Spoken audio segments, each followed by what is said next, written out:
Hello and welcome दोस्तों, स्वागत है आपका अपने यूट्यूब चैनल पवन हिट न्यूज़ में।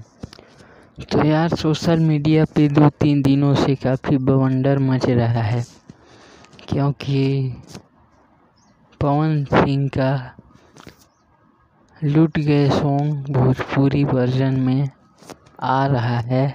आज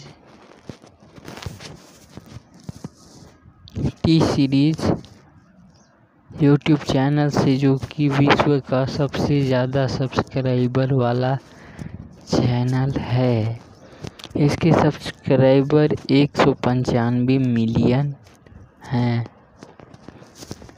और कितना बजे सॉन्ग आएगा तो यार पूरा कंफर्म तो नहीं है, बट 10 से 11 बजे के बीच में आ जाएगा, यानी 11 बजे तक ये सॉन्ग आप लोगों के बीच में होगा, क्योंकि टी सीरीज के सभी प्रोजेक्ट 10 से 11 बजे ही रिलीज होते हैं। तो ये सॉन्ग भी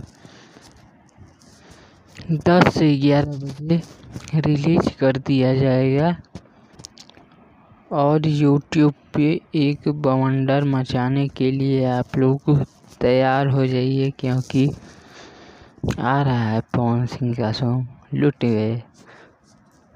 तो हमारे चैनल पे अपने हो तो चैनल को सब्सक्राइब कर लेना, और वीडियो अच्छा लगा हो तो लाइक कर देना। मिलते हैं किसी नेक्स्ट वीडियो में, तब तक के लिए बाय बाय।